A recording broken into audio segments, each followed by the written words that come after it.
Neacsu at Real Talks, and before the next episode starts, just want to give an answer to a lot of people who are asking me, what software do I use uh, to create my podcast? And the platform that I use is Anchor.fm. It's absolutely free. It has a huge reach, so it'll actually reach out to Apple, it'll reach out to Google, and it'll reach out to Spotify and other platforms. So those platforms pick up your podcast, so you have maximum exposure to anybody who is interested in listening to your podcast. As well, if you're absolutely lucky, there will be companies that will reach out to you and might want to sponsor your podcast. You might get paid for something that you love to do. So if you are interested in starting your own podcast, download the free Anchor app or go to anchor.fm to get started. And here we go to the next episode, and thank you for your time. Welcome to Real Talks, the Realtor Life. This is where we talk to real agents about their story and their journey in real estate. We'll discuss their beginnings, their struggles, and their ultimate successes. We peel back the layers and deliver a behind-the-scenes conversation that you, the listener, can find inspiration. My name is Nick Neacsu. My intention is to share the authentic realtor life.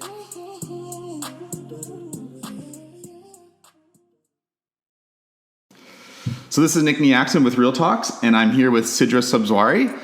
You got it this time. Perfect. Yes, I did. Round 4. I've known Sid for quite a long time now, and she's an absolute boss babe and killing it in real estate. And she makes it look easy. And all successful people, she just started and was successful right away, right? No. So Sid has a really cool story, and we're here to listen to that story. And you're the first woman on the podcast. Oh, and wow. I'm so curious about your story because I don't know your story very well. I only know a macro version, not the micro version. Yes. And I want to know what it is like from a boss babe who's crushing it, and how hard was it to start based on your perspective, mm-hmm. and what are the challenges that you have as a female in real estate? Okay. So first of all, introduce yourself, like who you are, how long you've been in the business, what kind of business are you doing now? So my name's Sidra Subzwari. I'm a realtor. I specialize in the South Surrey and White Rock market. I'm with Angel Hasman and Associates. Been with them pretty much since day one, minus the first month in real estate. So we can chat about that a little later. But I'm specialized out here. I've been doing this for, I want to say about 4 years now. In real estate, 4 years. Perfect. Yeah. Great. And what type of houses are you selling? Primarily I focus on the luxury market out here in White Rock and South Surrey. So we've got some water view properties. And then as you go into the South Surrey side, some of the larger parcels of land, estate homes. I've actually found myself doing some project marketing as well. So that's another chapter of the business that's kind of come to me, but it's primarily luxury, I'd say. That's great. And if you don't mind me asking, how much real estate have you sold this year? I should know this figure. I actually don't know. To be honest, I usually quote know the score, but this year I've lost track. It's been a good year. It's been a good year, yeah. It's been a good year. I'm very grateful for the clients and support that I've had, but I don't know the number off the top of my head. I like that. That's endearing because you're just focusing on each client as a relationship rather than just a number at the end of the game, right? Yeah, I find that it's just seeing it through, and then the next sale and moving through them. But I don't tally it up and say, I've sold X amount this year so far. I just have an end goal, and I just move forward. So the perception that I have is that you make it look easy and fun.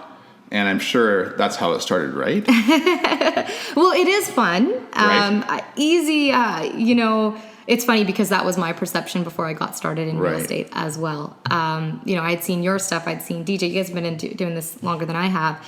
And I remember looking at your sites, similar to what you guys had done to your mentors. So I remember seeing that and saying, wow, these homes are beautiful. I'd love to do this one day. And you guys made it look easy as well. And so it's funny because my perception of real estate was very different than what the actual tasks are involved on a day-to-day.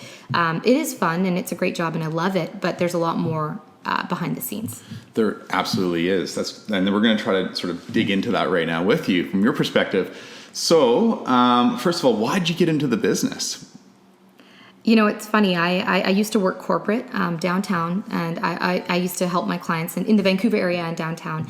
And I was working a corporate job for a fantastic company, but it was very, to be frank, it was male dominated, as many sales jobs are. So I was young. I was in my early 20s at the time, and I just found that I take my job very seriously. I'm in business now for myself, but when I was working that 9 to 5, I found myself working longer hours than I had expected. I'd take home my laptop and work from home, and I'd be sitting there on my couch doing work and doing spreadsheets and whatnot until 9 o'clock at night. So it was very much, I was an employee, but I treated it like my business. And long story short, I just thought, okay, this 9 to 5 isn't for me. I need some time freedom. And also, if I'm going to be spending this much time, I want it to be my own baby, and I want to grow it. My father was an architect. He wanted me to get into real estate probably since I was born. But, everything your dad says, you do the opposite, right? So you're a boss baby before a boss baby. Yeah, he was fantastic. My dad, he's a whole nother story. But yeah, no, he my family is full of engineers and architects and doctors. In our culture, it's very, that's the path usually for kids. So but to get back to your question, that was it. I worked corporate and I wanted some time freedom. And my perception from the outside looking in of real estate was quite different. But I'm very happy that I took that step. Yeah. Right. Yeah. So when you took that step, tell us about your early years and the struggle, the learning curve, and your journey to where you are now. So what was it like at the beginning? Well, I had quit my job, and in retrospect, I probably shouldn't have quit before I, had a funnel going or anything of that sort. But I quit quite boldly in January, and I wasn't working, I'd say full time until about maybe July or August of that year. So I had about 6-7 months. But what was nice is I had some me time, read a lot of books. I've always, in the last, probably since I was about 17, 18, I've been reading a lot of books just about success and spirituality and just different ways, different perceptions from each author. But anyhow, I left the job, and it was tough, Nick. I left, and I was making close to 6 figures, and then I started real estate, and I was making nothing. I did not change my lifestyle, which I probably should have, but I didn't. So, I was still buying those clothes, still going shopping, and still doing certain things and spending money. I didn't realize that you have to save for a rainy day in real estate. So that was probably one of my first lessons that I learned. But I didn't make much at all in the first year, and it was very tough. I was doing door knocking. I was actually working with DJ, who had taken me on, and he was my mentor, which was amazing. And I hit the pavement. I was doing door knocking, and I was very excited though. It was that excited energy to be in something new and something different. I worked in West Van when I first started. The people, I remember knocking on a door, and it was, this is a former, NHL player, and this is a former, he used to play baseball in Texas, and there's so many people that you got to meet, but it was a lot of work, and it was very tough, and being, not to use this as an excuse, but being a woman, and then also being a young one at that, I don't think we were taken, I wasn't taken very seriously at the door. Right. Yeah. So you're finding that purely based on your age and being a woman you had another hurdle to jump to reach success. The one thing I find about real estate is that I find that women actually crush it in this business, and it's not and the most I think some of the most powerful and successful realtors in Vancouver are women. Mm-hmm. And they're not like, I won't say I'm not, I guess, bitchy, like masculine women. They're very feminine, beautiful, smart, intelligent, friendly people. Mm-hmm. And you see it over and over again. And it must be, maybe it's the ability to multitask, maybe it's the ability to absorb information and really listen to people. But a combination of everything or energy. Mm-hmm. Their women in this city are incredible realtors. Yeah. And it's actually a little bit intimidating to go up against like a big a woman agent. Yeah. It's tough. I'm not worried about the men. Yeah. The women, the one that actually scare me because Yeah. I'm like, oh shit.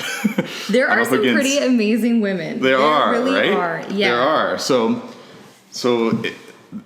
The barrier of thinking that women can't make it or thinking that I'm too young, it's all mindset. I agree. Right? Yeah. As soon as you get through that story, you'll realize it's just make believe. Exactly. Right? Yeah. That was a story I told myself for a while. You know, when I didn't have success at a door, or I didn't have success with an expired, you know, I'd look at myself and say, okay, am I too young? Am I too inexperienced? Even coming from the background that I did and the mentorship that I had, it was a doubt that I had. And when you have self-doubt, that energy comes across. So yeah, that was something that I learned over the years as a woman in business, as anybody in business. I think even men, you know, when you first start, you're going to have your own doubts. You're going to have your own set of doubts. We have our own set of doubts. Absolutely. I mean, it's the same stories, right? It's what we create. I'm not good enough. I'm not old enough. I'm not smart enough. I'm not educated enough. I'm not whatever enough. Exactly. Like if you can recognize and just like roll up a newspaper and slap it on the nose. Yeah. then you recognize that you appreciated that comment or that internal thought, and then you've tabled it because that's not reality. That's just fiction. Yeah. Okay, so you're door knocking in West Vancouver, and you're meeting really cool people, and you're doing business, right?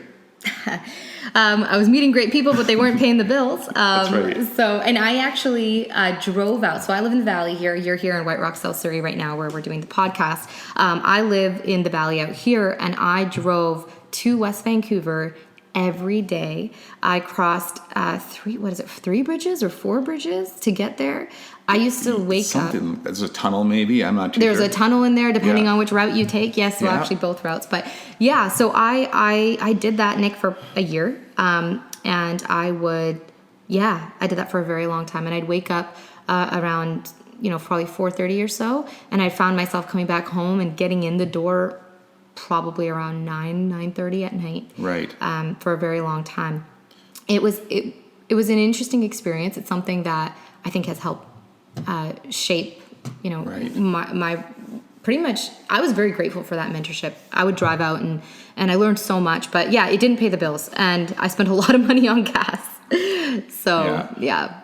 What were you, for that hour and a half drive, what were you doing in your car?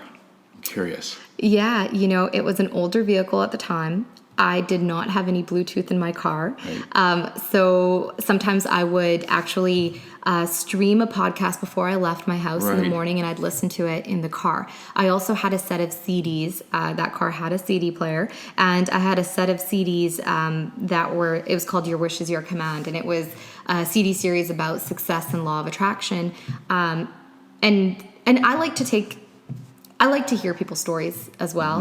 Podcasts were something, it's funny that I'm here now, but podcasts is something that I listen to every day in the mornings when I'm getting ready. But yeah, that time when I was driving out there, it was either a podcast of someone else's story I was listening to, or it was that CD set. So your ritual, that's what it was. Mm-hmm. Your ritual was get in your car, listen and learn. Yeah. Always learn, right? Then go to work, learn from the mentors that you had around you. Door knock and learn. Yeah. Right? You're just learning the business. You're training your mind for success is what you're doing. Mm-hmm. Right? And creating the law of attraction. Yeah. You put it out there, it'll come to you. It's people think it's woohoo, but it's real. It's real. I did it wrong the first couple times. I used to think law of attraction was sit there and, meditate and, I want this beautiful, I don't know, I want to go on this amazing vacation, or I want this car, I want this health, or I want abs. And then I'd sit there and eat chocolate. Like, that wouldn't get me what I want. It's a combination of mindset. It's a combination of taking action, and then working towards it every day. So, and that those podcasts and those CDs just kept me on track, because it's not easy when you're starting a business and you're so used to, in my job prior, I was used to climbing up a certain ladder, and I was used to a certain amount of success. And then when you're taking on a new challenge and constantly hearing no, and then looking at everyone around in our office, everybody is doing fantastic. And for me, coming in and being an agent that was not from West Van, trying to take that on, it was very tough. So it helped me it helped my mindset stay Right. On path so that I would continue to do everything I did every day. That's amazing. Yeah. So then from West Vancouver back home, Yes. right? Yes.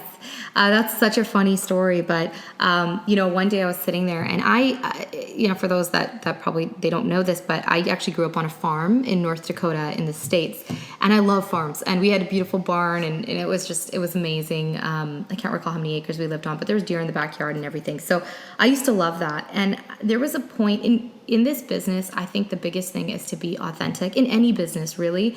And that's when I found my shift. Honestly, I remember sitting there and I went for a walk in a park. No one knows this, I cried my eyes out. It was probably just a week or two before Christmas that year that I had made the shift. That previous January, I'd quit my job. Mm-hmm. So it was that full year now coming circle. And I looked back and I thought, wow, this is not what I thought it would be. And I went to a random trail, and somewhere where no one would find me, and I went for a walk and I listened to a podcast, and I couldn't even listen to it anymore. I just took it out and I started crying. And at that moment I thought, I got to do something. I'm not being authentic to myself. Mm-hmm. West Van is beautiful and the homes are gorgeous. It's just not something that was aligned with where I saw myself ultimately. Mm-hmm. I love it there. I don't see myself living there. So it was hard to sell the dream of someone else living there. It wasn't making sense. So I sat back and I thought, wow. So anyhow, but it was actually a couple months before that I found myself in the office looking at photos of estate properties out here. And this was probably in October before that all happened. Mm-hmm. So sorry to backtrack on that, but I do recall I forgot to mention that. And anyhow, I made sure that the seller got hold of it, and when they did, we received a call. And we ended up going out there for a listing appointment and ultimately got the listing and sold it. We were probably, I think, the third or fourth agent in, and we had success with that probably within that month. And I found myself so excited to be working out here. And it was obviously close to home. It was an area I was familiar with, and it was an area that I saw myself living because I do live here. So yeah, that was probably the start of coming out here. And then you and I had done some work out here together as well. And it kind of just rolled out from there, and it just built up on referrals, but it had started based on expireds. Right. Yeah, expired. And then the deal that changed, there's always one deal that changes your life, that says, it gives you the confidence, like, this is what I'm supposed to do. Right. And is that the Langley deal? I have to say it was that Langley home. There was something about that home, and it still sits. I was very fortunate. I got a chance to sell it again after that, the next year afterwards. Oh, really? And I'm now amazing friends with not only the first set of sellers, but also the second set of sellers, who, we're just really great friends, amazing families. So, that house really sits true. I actually found myself sometimes driving. I don't live in Langley myself, but I would drive out there and just have a look and see how the house is keeping up and how they're taking care of it, almost as if it's my own home. But that house is very special for me, and that changed the way that I saw myself in real estate, right, and the way that I saw the business, and also learned what excited me about the business. Right. I love working and helping people. I just love it. That's amazing. Love that. Yeah. So now, of course, you have tremendous success in real estate. You're designing your life around obviously what you want. I see your listings like all the time on Instagram, and I see them come through because we're in the same office. I see them come through our office email. Yes. And it's impressive. I'm like, wow, Sidra got another big new house. And it's like, so you basically envisioned this realtor that you wanted to be, and 4 years later, you're just crushing it now. Right? Thank you. Yeah. Yeah. It's I'm very fortunate to be in the office that we're in, because anytime, and it's funny because I think first off, I'm not anywhere where I want to be yet. I should make that clear. I'm always constantly learning. I'm never fully satisfied with, okay, this is it. This is ultimately where I wanted to end up, because it's not. There's certain chapters that I want to open up. There's certain routes that I want to take with business. But that being said, I remember when I would come in saying, oh, I did a great deal, and I'd come into the office and someone's sitting there doing a $200 million transaction in downtown Vancouver, and I'm thinking, oh wow, okay. So it constantly pushes us. You guys are doing some great stuff out there, so I'm very lucky to have the mentorship and right. And in real estate, or like in anything, it's whatever you can imagine, you can achieve. Yes. Right? And then as long as you imagine, put your state of mind into it, focus, and have a strategy, you can do it. Right? Absolutely. Right? Yeah. And you're a testament to that. Right? When I first met you to where you are now. Yes. It feels like yesterday. It does. But you make the business better. Right? You make it look, you bring a lot of integrity to what we do as realtors, especially with the reputation that realtors as a whole seem to have. Yeah, we have that reputation, right? We're slimy realtors or slimy salespeople. But I think when your intention is clear and your energy is set out, so every time I take something on, I always set the intention. And I don't like to take on things that I can't do. And I think that's really, it's funny because when I first started out, I would take on anything. I would find myself, oh yeah, you want me to sell your place in Port Coquitlam? Sure, I'll do it. But now I find myself just being authentic and honest with my sellers or my clients, my buyers. And I think that's what's really helped. And it helps me as well. I set my intention before I start. What do I want to do here? And how can I help these people? And can I do it? Right. And if I can do it, then I will do it. And then I think that's when your energy and your focus just lines up, then it makes sense. Right. Yeah. So tell everybody, if you don't mind, about your two cell phone. You have two cell phones. No, right? I'm not a drug dealer. Yeah, exactly. You have two cell phones, and there's a reason why you have it. Explain the mistake that you made. And it's this terrible societal thing that happened. And I'm so sorry to all the women out there that have to deal with this kind of crap because of men. And I apologize from all the men in the world, but what happened? So funny. Okay, no. So when I first started out and I decided to shift my business out this way, and it was almost like starting over again in White Rock. And so you do what every realtor, what everyone says you should do. You should be a realtor on a bus stop. So I managed to get some new bus stops that were going up, bus shelters, I should say, that were going up on Marine Drive, which is a busy area, especially in the summer. And mine had gone up prime time. In White Rock. Yeah. On the waterfront. Yeah. Right in front of all of the, the restaurants and the second club we have in town, pretty much. Yeah. So it was a bus shelter. So I had 3 of them, all on Marine Drive. So when you're driving down Marine Drive, the idea was you'd hit me once and you'd hit me twice and you'd hit me 3 times. Right. And it was just the reminder for people that were going through. So I did that. I had my photographer, she took beautiful headshots. We had the whole thing done. So I put them up. And all of a sudden, on Saturday, it was Fridays and Saturday nights, I started getting calls from unknown numbers on my phone at, I think it was 2 a.m. or 3 a.m. And I couldn't understand what was going on. And afterwards, when I looked back, and I actually had some other calls as well. Just, people that would call me in the day and say, hey, we want you to come and look at our house. And, let's meet here. Or, hey, why don't we go grab lunch? And it was just nothing. It didn't feel right. It didn't sit right. And that was it. That's not how I wanted to do business. So I thought, this is weird. And then I looked back and I realized it was when I put my bus shelter up. And then when I'd start asking people when they'd call me, hey, where did you see me? And they'd see me on the bus shelter. Some of those calls, you could tell the red flag right away. But my phone just started blowing up, Nick, at like 3 a.m. in the morning, 4 a.m. in the morning on Saturdays and Sundays. And it was guys. You had creepy guys. Drunk guys rolling out of that bar, calling the first thing that they saw on the bus shelter in front of them. Worst placement. It was terrible. It was a learning experience. I don't recommend it if you're ever looking to do it on Marine Drive. For all women yes, who don't want to be harassed by men, do not put bus stop advertising in front of clubs. No, I think that was totally my fault. I don't know how I didn't see that, but I was just excited to be in a location that was, in the heart of town. Well, it was where a lot of, most people here spend their summers and they go down to the beach and have food and whatnot. But yeah, that's what I thought I was going to attract, but I attracted the drunk guy at 3 a.m. in the morning. And so that is the 2 phones. So my work phone, if anyone is calling me, unless it's a client overseas that I'm expecting or something. But outside of that, I am not picking up anything after a certain period of time. After 1 a.m. Oh, yeah.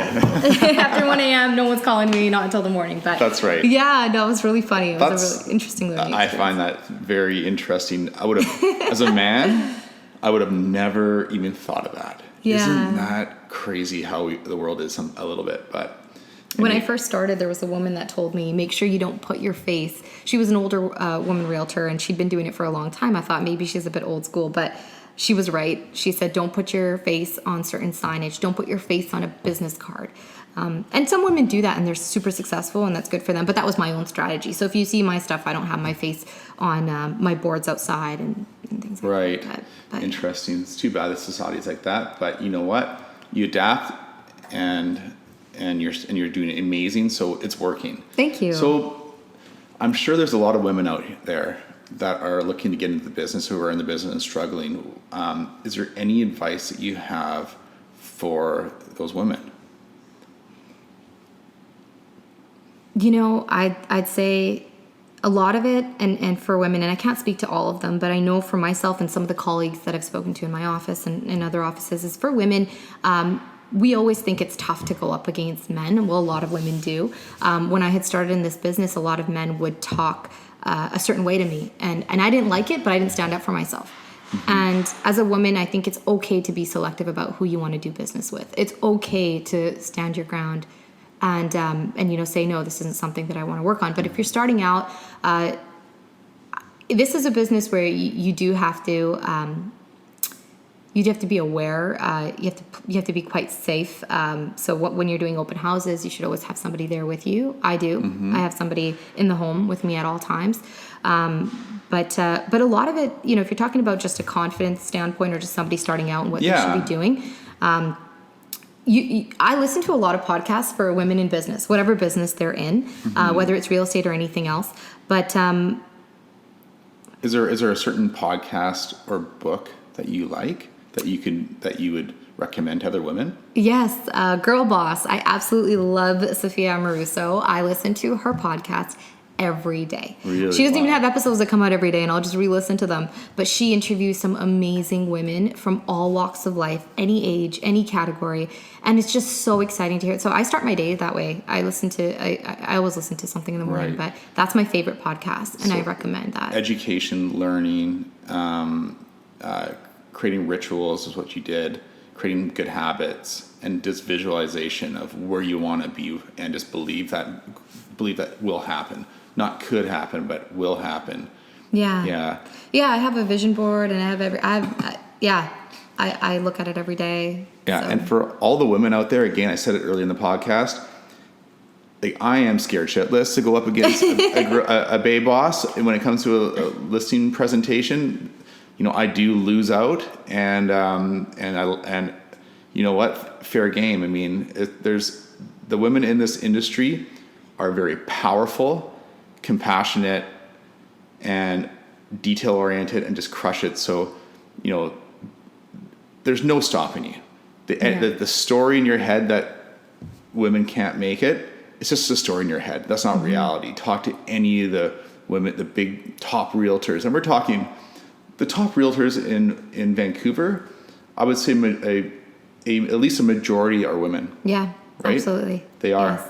And they're the ones that have the most successful teams. Yes. Because they can somehow they know motivate how to hold and them manage together. and hold them together. Yep. They do, yeah. Yeah, so, and that being said, I need to interview somebody who has a woman who has a successful team and steal their secrets. Yeah, there you go. Awesome. Yeah, so anyway, Sid, thank you so much for your time. I appreciate it.